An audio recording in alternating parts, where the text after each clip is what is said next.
La Festa Dei Gigli. Torna festa in do core a sta gente, che na festa più bella vede.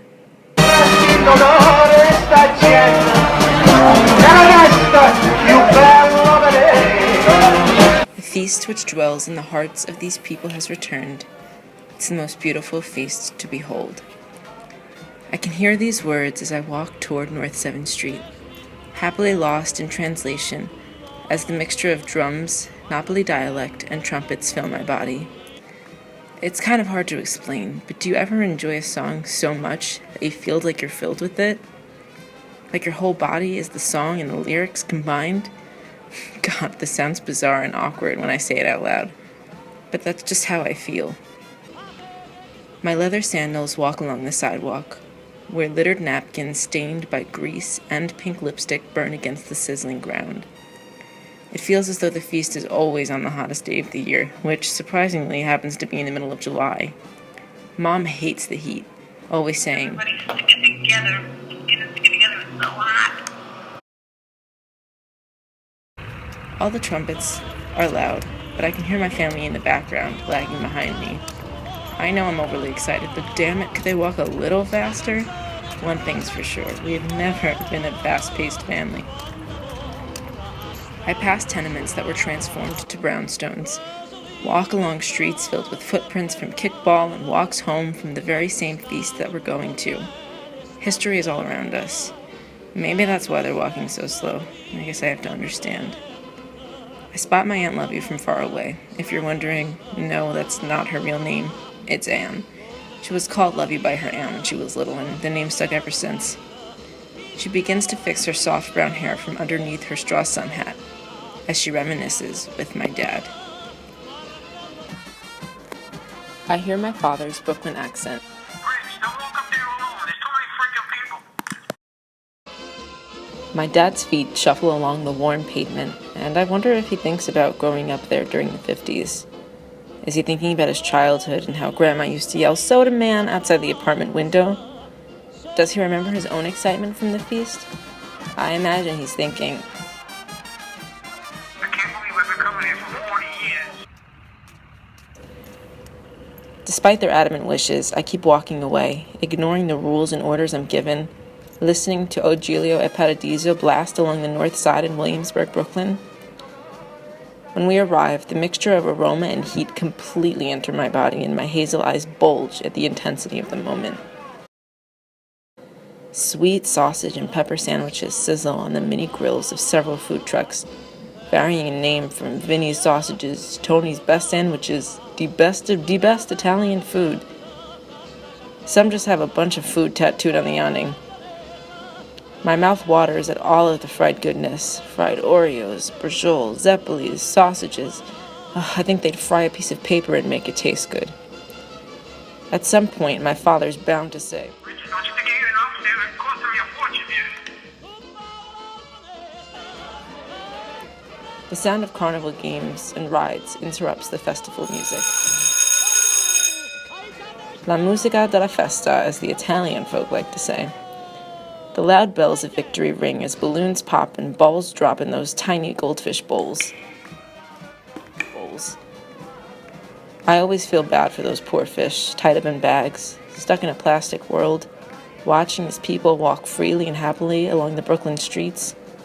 Many tables are set up with red, white, and green bracelets, and yellow t-shirts, but my dad doesn't let me get them anymore. Just because I'm older doesn't mean I get more mature, jeez. I'm not buying I'm not buying your t-shirt. It's $35. The band stops playing, and they start to line up atop the large structure, which weighs at least a few tons. Describing the Giglio is not an easy feat, but I guess it reminds me of a giant wedding cake, probably 100 feet high, tiered with floral and religious decor, topped by a saint instead of a bride and groom. That doesn't even give it justice. Every year they change the theme and the color of the Giglio. I guess 2015 is the year for yellow and white. It sort of reminds me of royalty. Not a bad look, I guess. Brave men sit on random parts of it, throwing Gigli or lilies from the Giglio. I'm imagining none of them have a fear of heights. It's crazy to think that one man, San Paolino, also known as St. Paulinus, has a festival completely dedicated to him. Can you imagine thousands of people gathering together to celebrate you? I'm happy if all my family members can make it to my annual birthday dinner. Originally, the feast arrived from Nola, a small city in the region of Campania in southern Italy. One day, North African pirates invaded the area, capturing many young men from Nola. The bishop, San Paolino, offered himself in exchange for one boy, whose widowed mother was mourning her loss. After his capture, one Turkish sultan was so moved by his sacrifice that he not only freed San Paolino, but he also freed his paesani, or countrymen. At the feast, there's a section dedicated to the dancing of the Giglio and the Turkish boat. The two structures come from opposite ends. The boat arrives from North 6th Street and Padre Pio Way, while the Giglio dances from North 8th Street. Hundreds of strong men, mostly Italian, lift the heavy designs, sweating and panting from its enormity. Some love the feast so much that they even have Giglio tattoos. If that's not love, I'm not too sure what is. That stuff's permanent. There are men that get to stand on top of the Giglio, and let me tell you, I'm real jealous of them. At certain parts throughout the dance, their capo will yell, It's you, family! Hey, you! Let's go, guys! Musica! Walyo! Fire! Ezede Spa! I said it's fire! Gunje Gunj! I get... Boom. They drop the structure to the ground. Don't worry, no one gets hurt. At least I don't think so. In all honesty, I'm not exactly sure what those words mean. It's some sort of dialect that signals the men to lift the Giglio on their shoulders and then drop it down. I always wonder what those men are thinking as they sweat and laugh and dance with their fellow fratelli or brothers. Many have been involved at the feast since they were old enough to walk, so this week-long event is the way in which they remember and celebrate their families, traditions, and heritage. Do they think back to their younger days where they lifted the children's Giglio? Do they feel proud as their families watch them struggle down the street? What about the people on the boat and the Giglio? Are they scared they'll fall?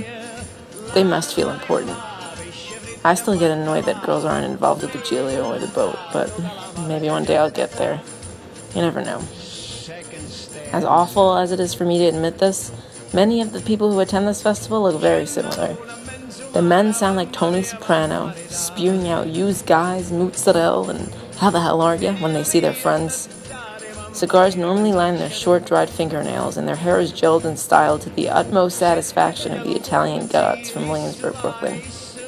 I imagine them looking down, a shiny pinky ring dressing their finger, chest hair sticking out at the top of their Hawaiian button-downs, smiling widely while a cigar smokes from the corner of their mouths. Yeah, that's how I picture Italian gods. Underneath all of that, though, are hearts that remember and celebrate their heritage. These people are proud to be Italian, proud to be from the old neighborhood, one of the many nicknames that Williamsburg has. I know my cousins, Andrea and Tracy, feel the same way. They may be more than 20 years older than me, but we always manage to have a blast when we're together. We make fun of the capos or captains that lead the Giglio as they scream crazily at the men. We take selfies. Lots and lots of selfies. My little cousin Lydia is too young to appreciate all of this, but I know one day she will. It's weird to think, but I feel most at home when I'm surrounded by thousands of people, claustrophobic and practically sweating to death. It makes me think of that line from The Great Gatsby, you know, where it says, "I love large parties, they're so intimate." The smell of greasy food and the sound of dialect and slang has been a part of my life for so long that without it, things just feel strange. Whenever I attended the feast, I was at very different points in my life. Middle school, breakups, weight problems, the loss of my grandmother. The list could go on like the history that exists in these Brooklyn streets. When everything felt wrong in my life, the feast was one of the only things that felt right, because it was constant and it reminded me of my family and heritage. It made me happy. When the music plays, I'm brought back to my moment of tranquility. Che sti strada so tutto affollate. Quanta gente ca mezzo verite. Di streets are mobbed, how many people you see in the crowd. I look around and everyone's laughing and dancing. Even the strangers who feel like family, all bound by a singular desire and love for Italy. The smiles, the laughter, and the applause all seem in sync. Easy, Church, easy. We'll be calling Nikki tomorrow. È una giornata più cara da vita.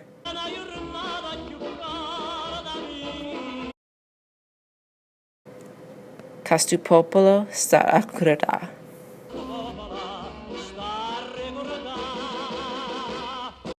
It's a day more beautiful than life that these people will always remember.